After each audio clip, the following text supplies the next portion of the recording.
Hi everybody, this is pianist Mackenzie Melemed. Welcome back to another Pianostics video. For those of you joining in for the first time, a big welcome to you. I'm a 29-year-old classical pianist. I did my training at the Juilliard School in New York City with Robert McDonald and Emmanuel Axe, and I've been teaching privately since graduating in 2020. I currently reside in Helsinki, Finland, and I recently had the idea of promoting education for classical piano, especially trying to share some of the knowledge that I've gained. It's invaluable information from fantastic teachers while studying at Juilliard. I would really appreciate it if you like the videos and subscribe to the channel, and also share with your classical piano communities as well. These 15-minute lessons, my first series, they're going to cover a wide variety of different repertoire from Bach to Chopin. We'll be discussing elements of like fingering, phrasing, articulation, how to think about the overall architecture of the piece, and hopefully there'll be something in every episode that you can apply to your own practicing to help make it more efficient, practicing smarter so you can learn more in less time, and also get right to focusing on the musical content in the score. I really appreciate you being here with me, and without further ado, let's jump into the lessons. All right, today's lesson is going to be on the second movement of Ludwig van Beethoven's Piano Sonata, Opus 28 in D major, lovingly referred to as the Pastoral Sonata. This sonata is one that I played a few seasons ago, and actually I'll be playing it in just over a month from now in Massachusetts when I get back to the States for a wonderful recital, and I'll be closing the program with the Beethoven Pastoral. I've also been teaching this as of late, and it's one of my favorite Beethoven sonatas. I always wanted to learn it. Hearing Daniel Barenboim play it from this series, I think it was on PBS, the great performances, and I watched so many of those with my mom when I was younger, and this was one that really stood out to me. And I finally got around during COVID to start looking at it, and there were a lot of things that were challenging, especially in the second movement, and I'd like to go over a few of the points that really stuck with me, especially now that I'm coming back to revisiting the work in preparations for playing it again. So I've got 4 different ideas. That is something that I definitely did yesterday and today, looking at the piece again. It's not in prime shape, but I'll be performing a little bit of it for you, just for examples, for the purpose of having some examples. The first idea is that we need to examine the form, especially when we've got a lot of repeats going on. It's not a very long movement. Typically second movements, the slow movements, they're typically not very long, and they're typically in some sort of ABA form where we have an opening motif that maybe develops and then comes back after a brief middle section. And this is kind of what we have here. We've got the first section, which is in D minor, with a second section, so it's kind of an AB, AABB within the A section. And then we've got the second theme, which is, in the major. This is in the minor, and we've got, the major leading us to the D major, and also has its own second section as well. Then we come back to minor, and it's basically the same as the opening, but look, we've got 30-second notes everywhere. And this almost terrified me when I started to look at it, because I thought, I looked at the first couple of pages, I started playing it through, and I said to myself, well, I could play this piece at a little bit quicker than, I've heard it in the past. And actually, the way that this piece starts is it kind of leads me in the direction of, there's something really cool, not jazzy about it, but there's something mysterious, and I love this moving left hand with the staccato.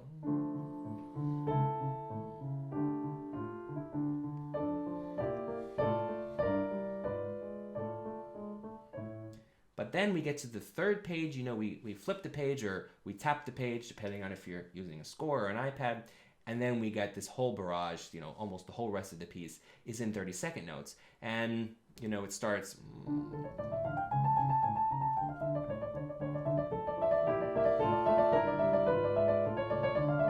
It's very easy for the piece to become hectic when we pick a tempo that's not really taking into consideration all of the faster notes that we're going to have to play, and make music and keep the same kind of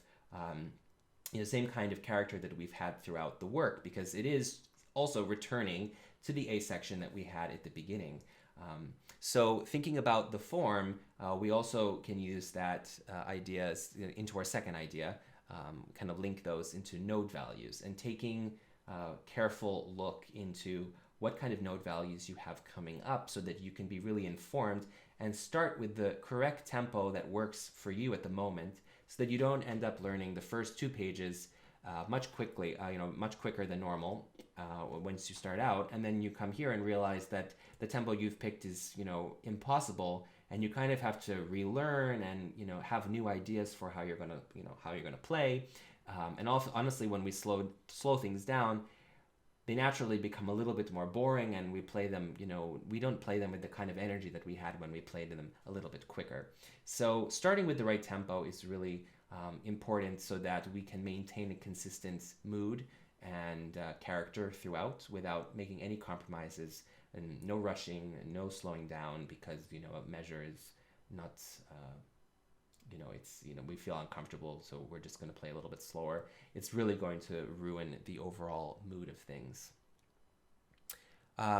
So when we start here, we see in this whole movement we've got a lot of repeats. So it's our third idea, using repeats to further the musical story.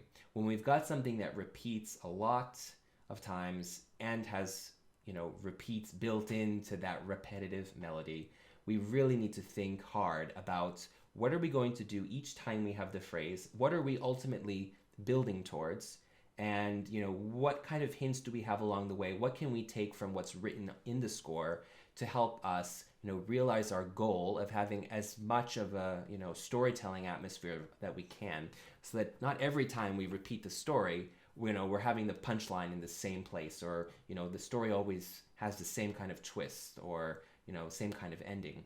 So for example, we start in the first section, we start here, we just have crescendo to piano, so there's not much that we've got here.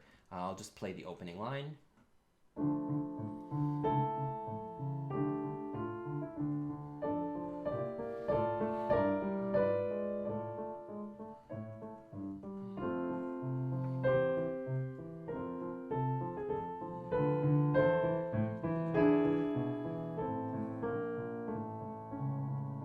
So what are our options now for repeating the phrase? Are we going to play it louder? Are we going to play it softer? For me, I think it makes sense because I don't see the whole point. So let's look what happens after the second. After the second ending, we crescendo to piano again. So I don't see the huge importance of having a huge crescendo or playing it any louder than last time. So maybe something natural would be...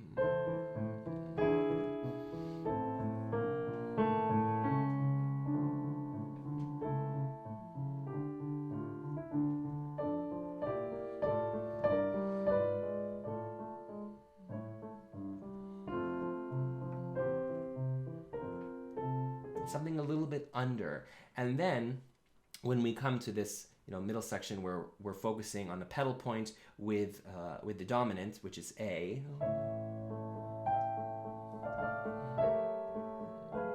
we see that things are on the horizon that are going to get a little spicy.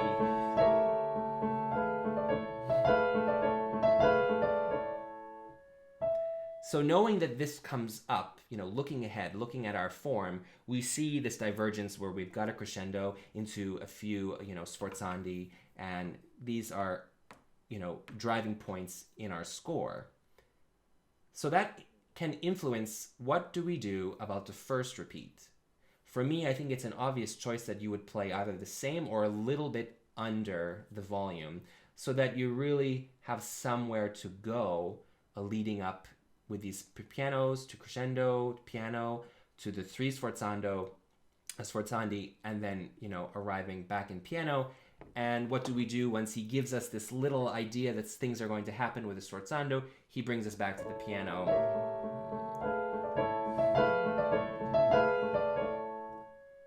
Kind of leaving us, out to dry. And then we start again. Sforzando again, and sforzando again, and then crescendo.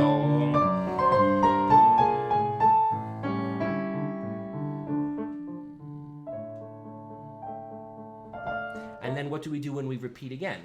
Maybe we go a little bit under with the piano and really make a lot more out of these sforzandi and grow it into maybe a more emphatic forte at the end. But these are just the ideas that you want to see the little hints that we're going to get a little bit louder. So maybe we shouldn't, do an unnecessary crescendo past where we really need to be. So that, it's like, oh, weren't you just forte just, 3 measures ago, and now you're getting forte again? It doesn't really make sense. So you want to make sure everything is within bounds, especially when you're going to be playing, lines twice, and then you're going to be playing another set of lines twice. Everything kind of has to have a story of how it develops. And so looking at the repeats and looking ahead to see what's coming up is going to be, really something of importance. A few words about the middle section. And our last point, which is using character to unite opposing articulations.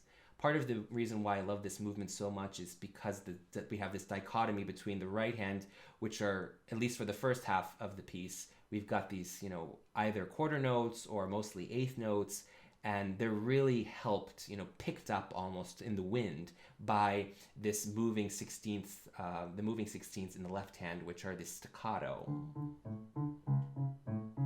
There's something, I don't know, very mystical or something magical about this.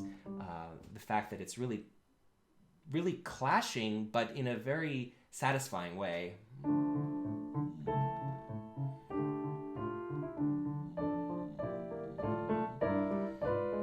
And it's really fun to train yourself to, have your right hand as, it's very hard for me to reach over because I don't want to be I don't want to have my face in the camera, so I'm kind of reaching over from a distance.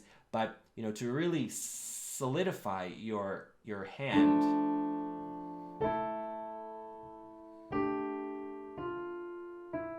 and really feeling the solidity of that, and then the left hand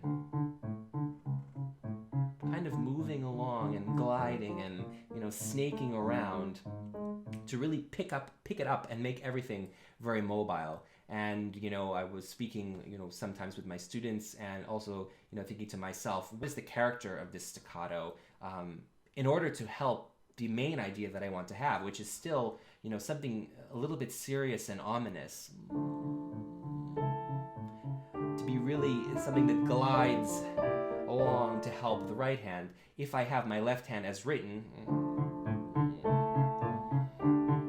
if I don't think much, about exactly how I'm controlling my staccato, it'll easily feel a little bit silly, and it won't really give us the seriousness that the movement kind of demands of the writing, especially since we have a major section coming in the in D major just down the road. So really taking into consideration, what kind of staccato do I need? Maybe something that is still staccato but supports my idea of a very legato connected left hand.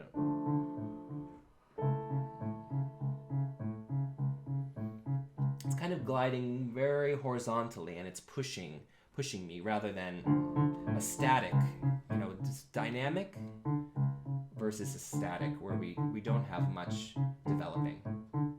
In the middle section, we actually have an opportunity in places like the downbeat, thinking here in the first measure. He even gives us this small 30-second rest that we can actually just have our time to play this nice, chord together. And that is actually something in itself is very static. When we have, the melodies coming up, the melody in the staccato,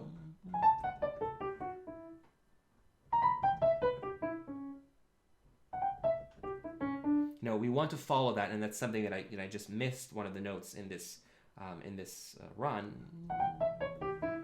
We really need to hear every note, and then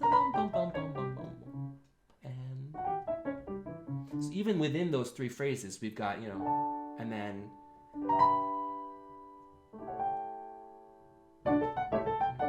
We have this kind of call and response depending on the harmony, even though it's just a single line. So we really have to, do our homework and see what's exactly happening, even in a single line melody. So we've got this kind of, humorous, light kind of staccato. But if we apply it to this, already I'm playing it, I can't actually make a line out of it.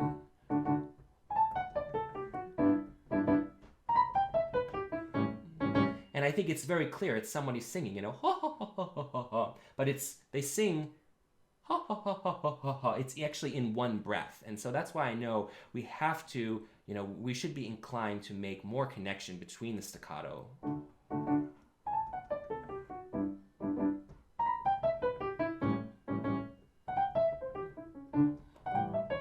That one has proven very difficult for me tonight.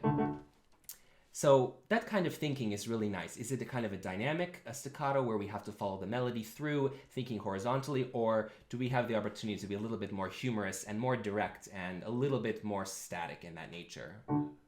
And finding those areas to differentiate is going to provide a lot of character contrast, so that when we come back, to the middle, the original A section, when we come back to this, we're immediately brought back, into this character after we've had a very good, contrast in the middle section.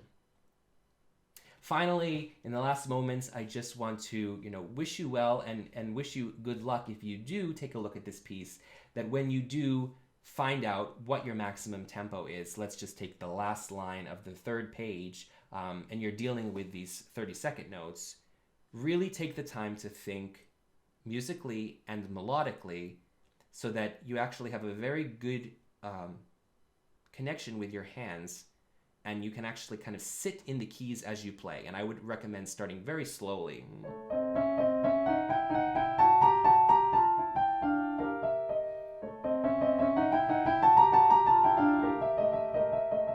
Because on the first reading, I'm sure you'll say, okay, I can do everything in the tempo. And you come here because we see this crescendo, and we suddenly have, I think for one of the first moments, we have this kind of parallel movement. And that is something that at first won't be very comfortable. But once you start thinking about it a little bit more musically, and again, this horizontal idea,